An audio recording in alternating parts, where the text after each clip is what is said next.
Hey everyone, welcome to another explainer. You know, we love taking complex source materials and breaking them down into clear visual frameworks you can actually use. Today, we're decoding a seriously fascinating and highly structured approach to creating new value as a leader. If you've ever felt like, well, traditional management theories are kind of just giving you half the story, you are absolutely in the right place. We're going to unpack a holistic framework that bridges the gap between those hard-nosed business tactics and the deeply internal, even unseen qualities of leadership. Okay, let's dive into this. Our primary source material today is the book Winning Strategies for Leaders, written by Ryuho Okawa. And right on the cover, this text makes a remarkably bold claim. It doesn't just offer abstract, fluffy advice. No, it explicitly promises 13 weapons for management, literally a definitive arsenal designed for leaders who need to drive actual, tangible results. So we're going to dissect exactly what these weapons are and how they interact with one another. To make sense of this dense list of weapons, we've organized our explainer into a quick roadmap. 1. The winning strategy. 2. The 13 weapons. 3. Mindset and decisiveness. 4. Tactics for people and organizations. 5. Unseen forces. And finally, 6. Creating new value. All right, let's get into it. Starting with Section 1, the winning strategy, which focuses on utilizing people to create new value. Before you can wield any weapon, you have to know what the ultimate objective is. Utilize people and organizations create new value. This is the foundational premise. The author's strategy completely rejects the whole lone genius leader myth. True leadership, according to this framework, hinges entirely on your ability to move beyond solo efforts. It's about leveraging groups, empowering your organization, and basically orchestrating the talents of others to generate something totally novel, the creation of new value. That is the true metric of leadership success. Moving to Section 2, the 13 weapons, which gives us a holistic approach to leadership. So, how exactly does a leader orchestrate this creation of new value? That brings us to the methodology. Look at the phrasing highlighted here on the yellow band. 13 weapons for producing results tested in actual combat. That terminology is incredibly intentional. By calling them weapons that are combat-tested, the framework is explicitly positioning itself as pragmatic and results-driven. I mean, this isn't some armchair philosophy. These are presented as hardened tools you actually need for survival and victory in a competitive business landscape. Now, instead of just reading you a sequential table of contents, we've analyzed and organized these 13 chapters into a strategic thematic table. The weapons fall into 3 distinct columns. Column 1 focuses entirely on self-mastery and mindset. Column 2 shifts outward to organizational strategy. And Column 3 introduces a really unique spiritual and macroscopic dimension. By viewing the book through this 3-pillar structure, we can impartially understand the author's complete holistic formula. So, Section 3, Leaders' Mindset and Decisiveness, covering chapters 1 through 5 and chapter 8. Let's explore that first pillar, the internal foundation. The crucial point here is that this framework demands extreme internal fortitude from a leader before any external action can happen. Look at these first chapters. You need a burning sense of mission, clear insight, risk-taking decisiveness, an unwavering mind, and selflessness. These aren't just soft skills, right? They're presented as non-negotiable prerequisites. Honestly, if your internal compass is weak, your external strategy is inevitably going to crumble. You have to forge that iron mindset first. All right, Section 4, Tactics to Utilize People and Organizations, covering chapters 6, 7, and 9 through 11. Once that internal foundation is rock solid, we transition from the leader's mind to practical execution on the ground. Let's see how this builds into an operational sequence.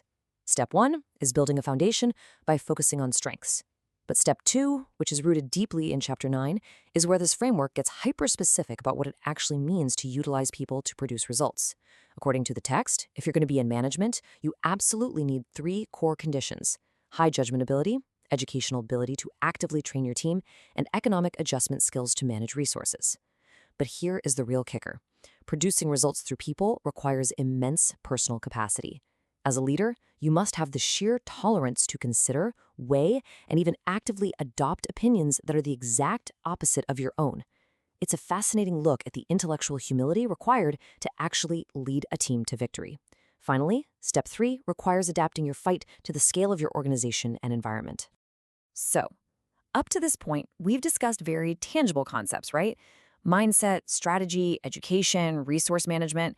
But the source material introduces a massive differentiator here. What is the final, unseen element that separates a standard manager from a truly transcendent leader? That brings us to Section 5, Unseen Forces and Contribution, covering chapters 12 and 13, which introduces some deeply metaphysical concepts into the business equation. Now, what's really interesting about this slide is the stark contrast. On the left, we've got highly pragmatic, MBA-style tactics like fighting based on scale. But on the right, the framework introduces elements like gaining the cooperation of unseen forces. Tying this back to the core tenets of Chapter 9 we just talked about, the author argues that a true leader has to be able to discern the heavenly luck of the other party. And it goes way beyond just relying on your own human efforts. A leader must develop the personal capacity, the vessel, so to speak, to actually receive assistance from unseen realms. We're talking about guidance from guardian spirits and heavenly forces. The text genuinely treats this metaphysical alignment as a legitimate, necessary management asset. The book then concludes by linking these unseen forces directly to your mindset. Chapter 12's focus on metaphysical cooperation flows right into Chapter 13, the great power of a contribution mind. The argument here is that unseen forces and heavenly luck, they don't just randomly support anyone. They align with leaders whose ultimate goal is contributing to the greater good. So this selfless mindset of contribution isn't just a moral nice-to-have. It's framed as a massive, highly practical source of leadership power that directly drives organizational success. Which leads us to Section 6, toward creating new value, where we synthesize the whole strategy. Let's bring our analysis full circle back to the core premise we started with. This equation brilliantly illustrates the whole shebang. The 13 weapons aren't just isolated tools, they are part of a compounding formula. You have to start with the unwavering will and inner strength of the leader. Then, you add the practical tactics to empower people, including the capacity to educate, manage economics, and yes, adopt those opposing views. Finally, you multiply all of that by aligning with unseen forces through a genuine mind of contribution. When these three pillars combine, that is when true new value is created. So looking at the cover one last time, it's no longer just a dense list of chapter titles. We've deciphered it into a highly actionable three-dimensional roadmap, from the burning sense of mission at the start to the great power of a contribution mindset at the end. It really is a complete step-by-step framework for holistic management. We've explored the mindset, the organizational tactics, and the metaphysical alignments required to lead effectively. So I'll leave you with this to reflect on. Look closely at your own management style. Are you leaning way too heavily on practical tactics while ignoring your internal resilience? Are you failing to embrace opposing viewpoints? Or are you perhaps missing out on the unseen forces unlocked by a true contribution mindset? Which of the 13 weapons is your leadership currently missing? Think about it. Thanks for joining me for this explainer, and keep learning.